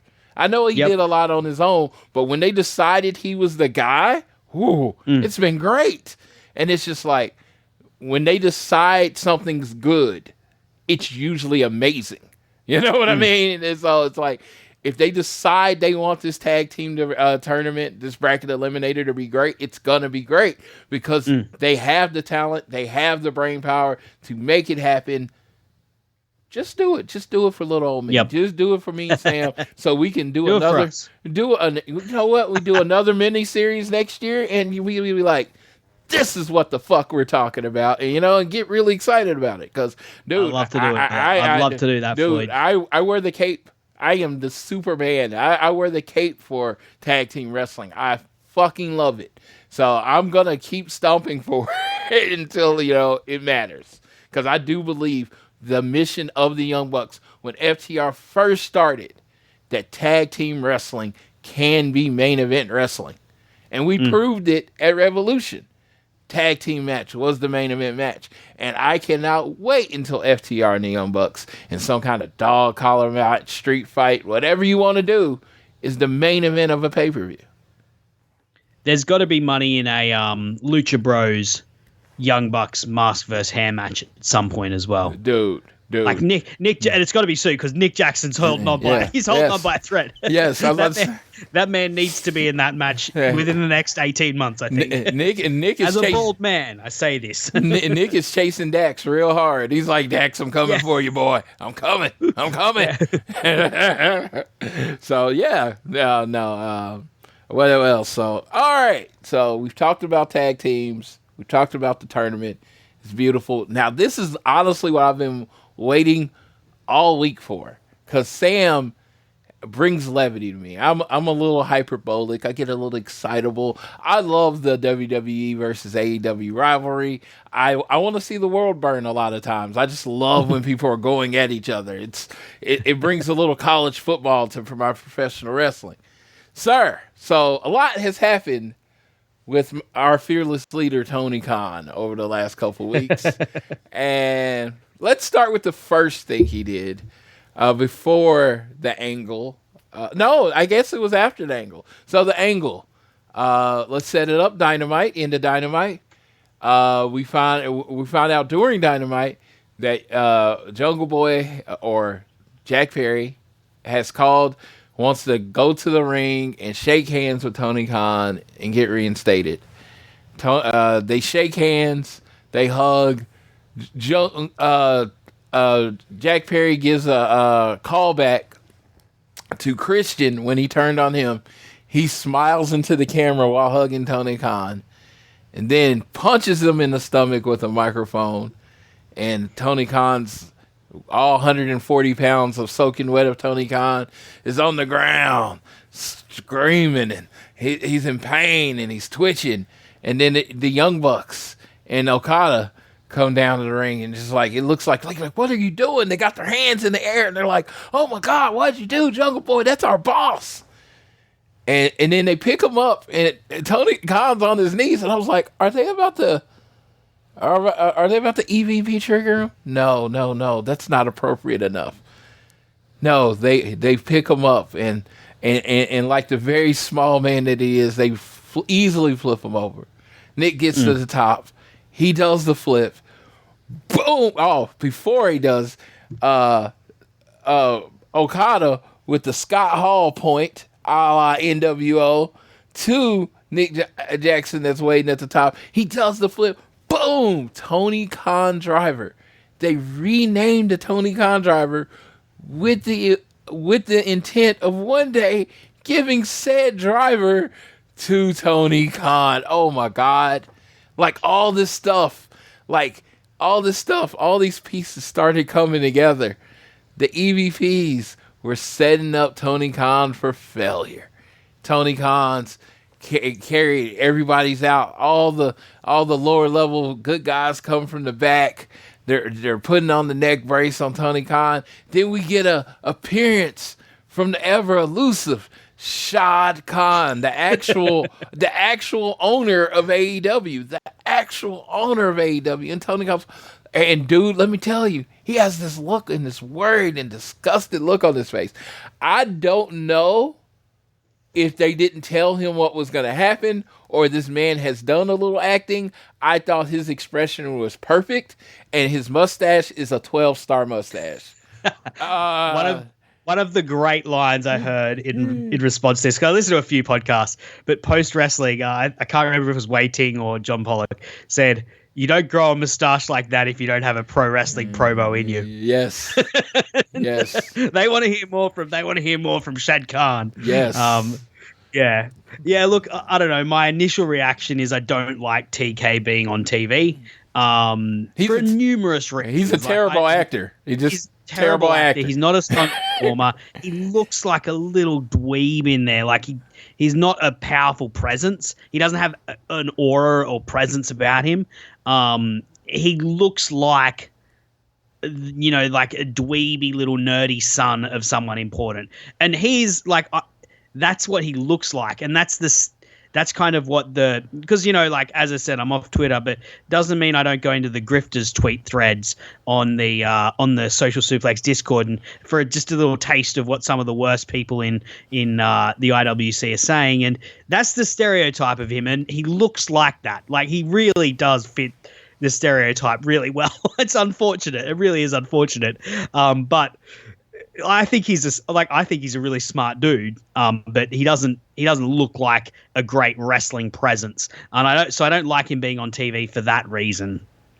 Secondly, I don't like when wrestling becomes like when they sort of pull the curtain back a little bit, like the sort of worky shoot, you kind of blurring the lines between what's real and, is the bad guy the actual heel or is it the promotion that is refusing to push this person and, let them and allow them to win fake titles. And so I just, whenever I see them acknowledging the artifice of pro wrestling that we know about, but, for fictionally shouldn't be part of the fiction really. Whenever I see that starting to get into the fiction, I'm immediately on high alert, right? Like red flags everywhere for me when I see stuff like that happen. And you know what? Like, I don't think you can say if this was good or bad really. It was executed well. Like, I think it was executed well, but the success of it won't be known until 6 months' time when we know how this angle's all going to play out. The immediate aftermath, though, with him being in the NFL with a neck brace on, is just hilarious and brilliant. Like, it's a fantastic PR move. I believe, obviously I'm not American. We made that very clear at the start of this program. I'm not American. But I believe that the NFL draft would be a very highly watched thing. And he managed to insert his wrestling promotion into it. So that, they had whenever they're going to Jacksonville Jaguars, they have to explain why the owner of the Jacksonville Jaguars, Tony Khan, or co-owner or whatever he is wearing a neck brace. Oh, because he owns a professional wrestling association, AEW, and on the weekend he had and they even got it right, a Meltzer driver done to him, and even Pat McAfee was being like, he got Meltzer driven, brilliant PR wise. What were your thoughts, Floyd? I know you've probably gone into it a little bit, but and I know we've been chatting in group texts and stuff about it, but I thought it was hilarious and brilliant. It's exactly the kind of thing that we need in the social media age to get a bit of publicity out there, but also have a bit of a laugh. It was the shot in the arm that I believe AEW needs.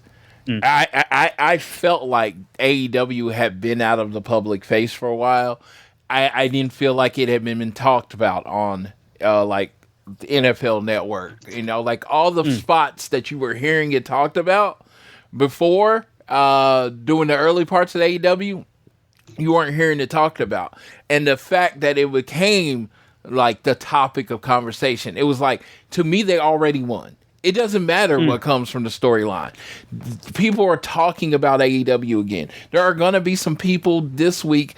I don't know if it's going to be a big boost to numbers, but there are going to be some people that, out of morbid curiosity, tune in to see where this storyline goes in Montreal. And, Tony Khan's not even going to be there, but they're going to try to see where the storyline goes. And the numbers are stagnant as far as, the TV numbers or whatever. I'm not saying, like, I don't know DVR numbers or something. Apparently AEW kills on DVR, but it just feels like there was no buzz to AEW anymore. There was no one talking about it. When my friends weren't asking me about it, I mean, they only want to talk about WWE. Is The Rock coming back? Is this coming back? So I felt like in the position that AEW is, they're going into a contract. They're trying to get a TV contract. They needed something to make themselves hot again. And I wouldn't say they're hot. They're lukewarm. They're warm. I think the next couple episodes are going to tell whether they can be hot. Yep. Can I add one caveat Yes. to what I was saying? Yeah. So I wanted to let you get that off because before I sort of changed the mood a little bit, one thing I did not like and I really disliked was when he made that Weinstein comparison. It's not because I think he's wrong. People need to remember that the WWE is also a defendant in this Janelle Grant lawsuit. The culture that Vince McMahon created at that organization is toxic, and they have done a brilliant job PR-wise at covering that up and making it seem like all of this is tied to Vince McMahon, and now Vince McMahon is gone. We are WWE's better now. We're happier. We're nicer. We're not toxic anymore. But there's a lot of holdover from that, and they are still a defendant in that lawsuit. So I don't think he's wrong in comparing Vince McMahon and the WWE to Harvey Weinstein. However, I don't think that sexual assault and the resulting trauma from that assault is the kind of thing that we should be glibly tossing about as a gotcha in a, buzzword here, tribalistic war, like in this sort of wrestling to and fro between two fan bases who, like to have shots at each other at what one promotion does or not. I don't think that sexual assault and the trauma from that and the women that are involved in that is really something that should be getting tossed around about that. As I said, I don't think TK is wrong, but I just think that this is something that should be treated with a level of seriousness that I don't think using it in that situation was. He was saying, we're the Pepsi of wrestling. They're the Harvey Weinstein. Like it's kind of like an offhanded line. Like I don't know, that to me, that feels very gross and very disrespectful to what's going on and the seriousness that these sorts of things should be treated with. Okay, so I'm a messy person. I love messiness. I did not like this statement. I did not. You'd think I would be like a pig in slop, like, oh my God, that was a great statement. But to me, when you say WWE is Harvey Weinstein, you're saying everybody. Triple H is Harvey Weinstein. Charlotte, Chad Gable.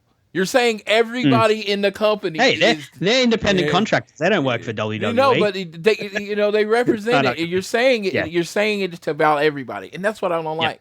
I felt like there was a lot of goodwill to Tony Khan, and there was a lot of goodwill, and I thought everybody was like, man, he's selling the neck injury, and there's all this goodwill to AEW, and I feel like you can say, man, this company was started by basically the Harvey Weinstein of professional wrestling. Everybody agrees with the statement.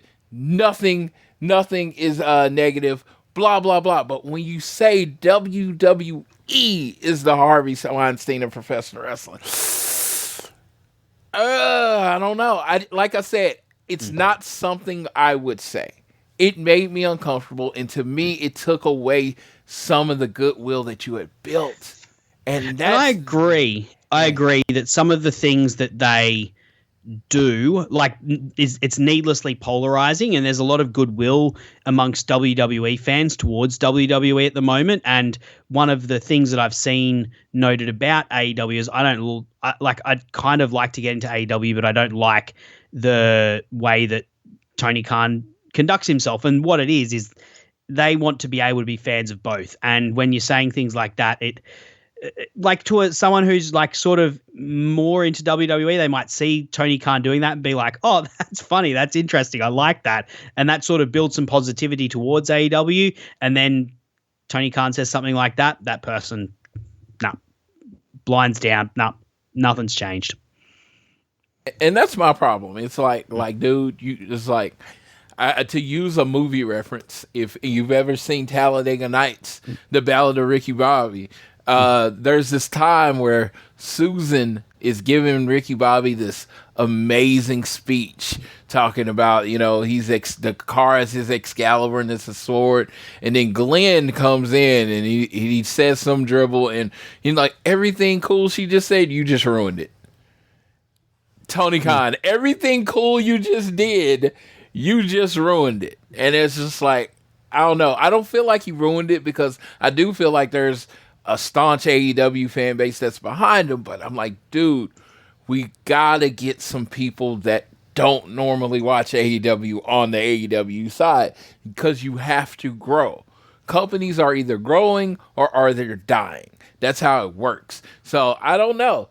Maybe he wanted the soundbite and he got the soundbite, but it wasn't a good soundbite. But everybody was talking about it. So I don't know. I guess we'll see the numbers. But it's just like, dude, I don't know. It was icky. That's the best word for me. I felt icky. It just felt like I felt like there was 100 other things you could have said that would have been like, boom, right to your gut. And you went with the 101st thing. It's like, yeah. It's like, so when it was like, I know he's Tony Khan. He's really, really smart. But it's like, did you run that by somebody? You got to have friends. A friend like, oh, I'm going to call him the harmony. And your friend could say, you know what? I feel like that's a little too far. Maybe you want to go with some other evil company. You know what I mean? But I don't know. Why not just say Coke? Huh? I mean, why didn't he just say Coke? Because that's putting Where the Pepsi, your Coke. Because that's putting a positive spin on WWE. He wanted to bury WWE. That was the goal. So I'm like, there's a lot of other ways to bury them. There's a lot of other ways to bury them than to, one of the most infamous people in the, world, especially in Hollywood. And it's just like, and again, you see some of the lines like, you know what? You're coming at WWE, but you have a working relationship with Ric Flair. And it's just like, I'm like,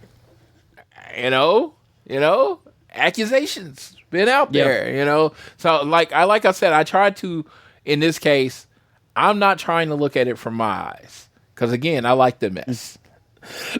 And you know what? What? What's one of our together, one of our favorite movies, Lord of the Rings? Yes. Guess who's an executive producer on all three Lord of the Rings? Oh, is he? Yeah. Harvey Weinstein. Yeah, because he was, Miramax had the rights to it at one point, and they were involved in the initial talks around it with Peter Jackson. So, yeah, I mean, honestly, we're allowed. I'm a Lord of the Rings fan. I don't like Harvey Weinstein. I'm a big Kevin Smith fan. Yeah, and a lot of his movies were Miramax. So, yeah, I don't know. And so. I understand what you're saying. I mean, I'd still argue WWE is a defendant in the suit, and they various levels of management knew and tolerated Vince McMahon, having a relationship with Janelle Grant, which should have been. Dude, this is what I say, and I've always said this. In my opinion, in my thought process of the situation, I am not saying anything definitive. It's just what I think. I think everybody effing knew. It's very possible.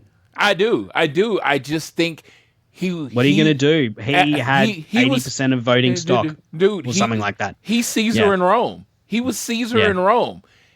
I can say what I'm doing because you can't do shit about it. Who are you going to tell on? You're going to tell on me to me?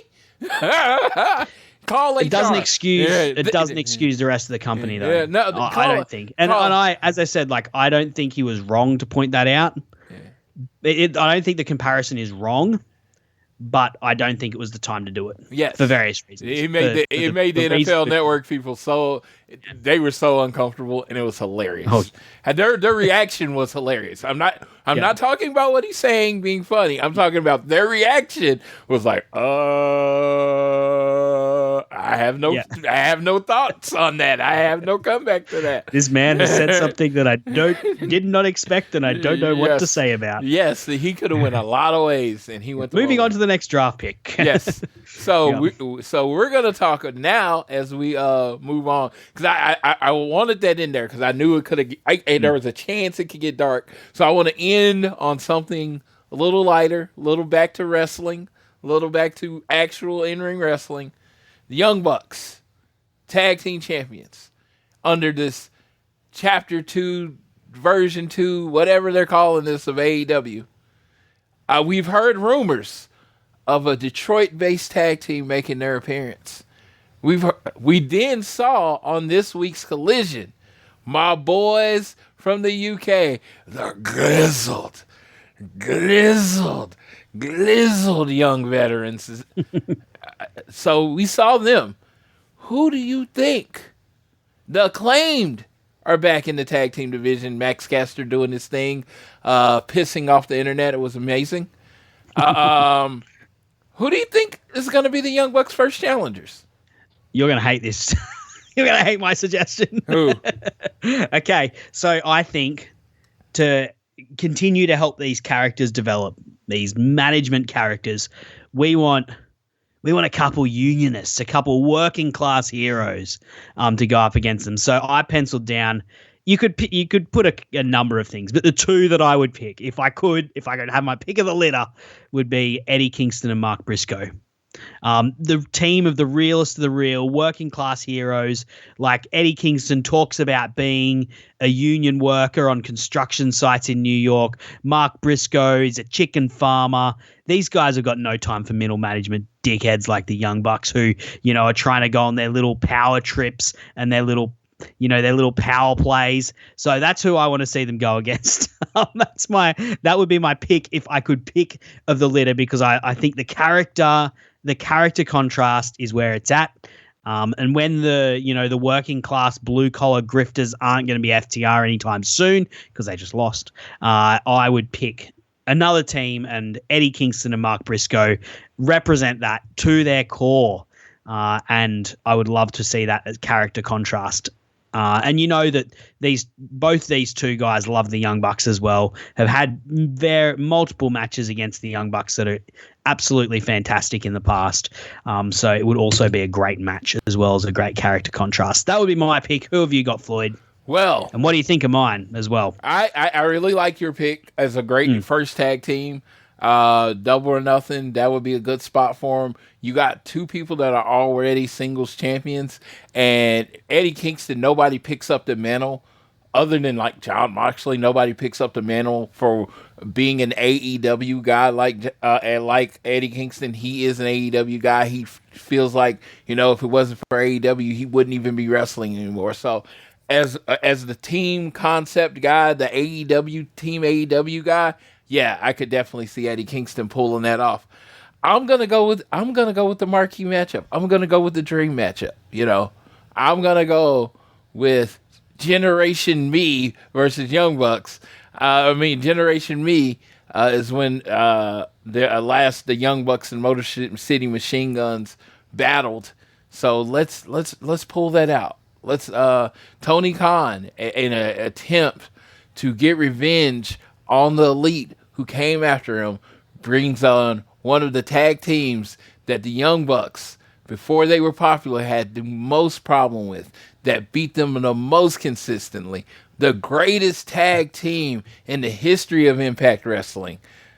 Alex Saban, Chris Sabin, Alex Shelley. Correct. Motor City Machine Guns. I mixed the names for a second. Sure accident. Love them. And I think we do Motor City Machine Guns versus Young Bucks at Double or Nothing because, of course, everybody's like, you just signed the Motor City Machine Guns. Oh, they're hot. And the Motor City Machines are going to win. And those D-bag EVPs find a way to screw them over. You know what I like about your suggestion? Of course the match makes sense. Like, of course that's going to be an awesome match. Yeah. My question with Motor City Machine Guns is how do they fit in, given that they're new? But Detroit, like, we're talking working class, right? Like, yes. Detroit, what's more working class than, someone who's been, a couple of people who've been building cars in Detroit, man. And also I like how you brought them in with Tony Khan saying, I brought these guys in specifically to deal with you because I know that you can't beat them because you never could in the past.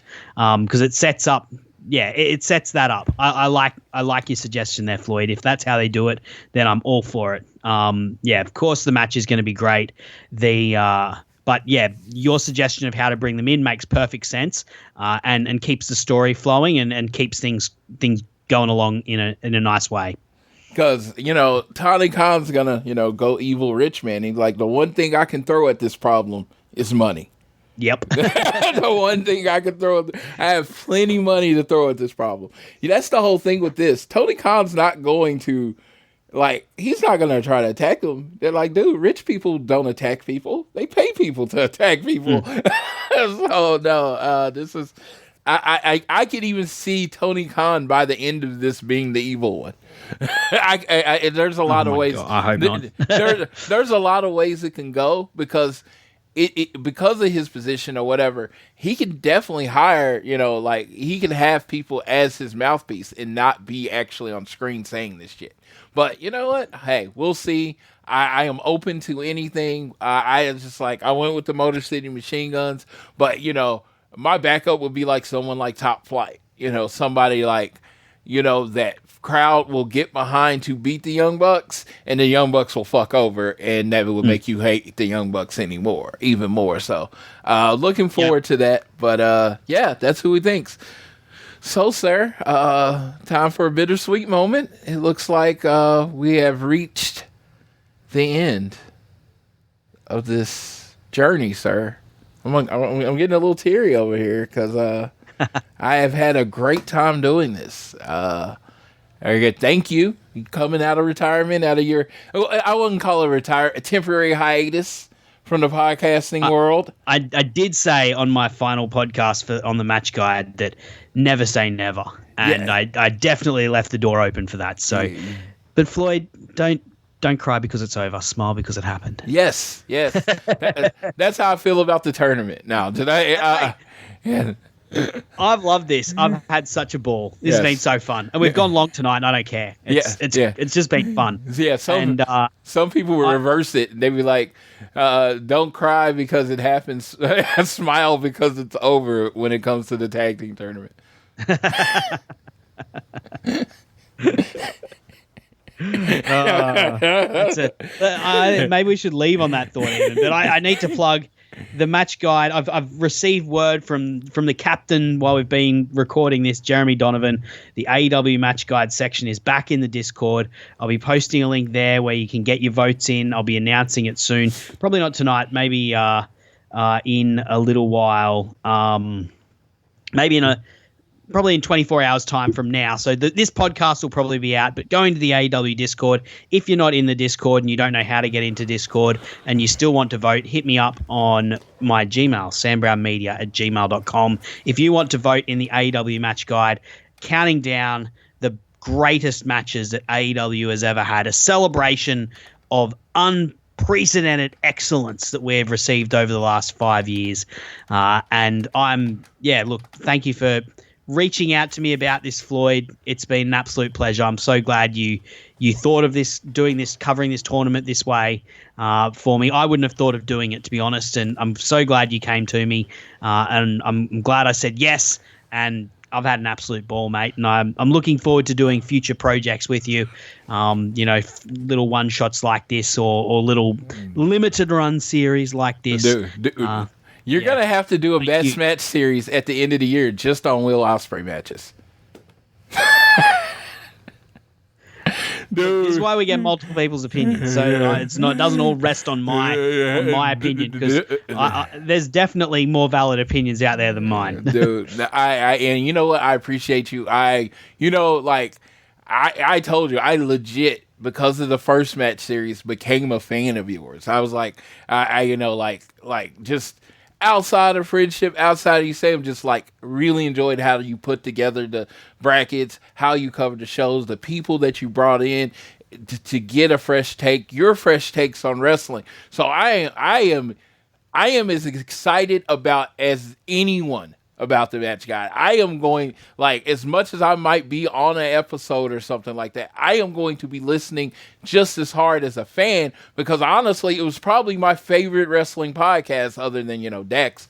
But, it was probably my favorite wrestling podcast. And I understood when it was time for it to end. It really was kind of time for it to end when you ended it. But now it's coming back. We'll get to talk about matches. It always that feeling, because you'd be talking about a match and then be like, oh, okay, we're covering this match this week, and then I go back and watch it and I get those warm fuzzy feelings and I get a whole different take on it because I'm watching it at a different space in my life. Then I listen to you talk, you guys talk about it, and you or Rich or whoever you would have on would point out something that I saw but I didn't like focus on. I'm like, oh, that was really good. And yeah, it really is like going through your favorite movies and someone like breaking them down. So you like go back and watch that movie with a whole different take. So I enjoy your work. I know all the effort that you put into this. So I am thanking you in advance for all the work that it takes to put all these votes together and, give synopsis of each shows, to get guests, all that stuff that goes into it. I appreciate you already for doing it. You're too kind, Floyd. You're too kind. I'm looking forward to it. We'll see where it goes. But at the moment, I'm committing just to an initial countdown and maybe one or two podcasts off the back of it, counting down and talking about the matches that did well. We'll see where it goes. Who knows? Yeah, I might catch the bug again. Yeah, and that's what marriage, like. For the sake of my family, I hope I don't catch it too hard, but we'll see what happens. and that's what I would say is just don't put pressure. Just don't put pressure on yourself. Don't be like, hey, there's going to be an episode. Do one episode a month. Don't put pressure on yourself to be like do a weekly. Floyd. Yeah. You're basically saying my internal dialogue at different points. Yeah, just don't put too much pressure on yourself. That's what I'm like. And because I think that's what gets caught up in podcasting and why some podcasts go away is because people are like, oh, I got to have this episode out every Tuesday at this time. And it's just like, there are, I look forward to Keeping It Strong Style. I look forward to One Nation Radio. I do. But some shows like your show exists because of how you cover it in a world where you can listen to that episode at any point in time because it's talking about something in the past. So, like I said, just don't put too much pressure on yourself. Watch this space. Social Suplex Discord, SamBrownMedia@gmail.com. Yes, absolutely. And thank you, Floyd. As I said, look, mate, I want to leave by saying thank you because I've just really enjoyed doing this series with you. Yes. It's been a pleasure. And thank you. And I hope people have enjoyed listening. And I'm glad people who have enjoyed listening have reached out and said so. Yes, and for all of you that have listened to a moment, a second, any part of the show, thank you for going on this journey with us. It has been very exciting. I am definitely...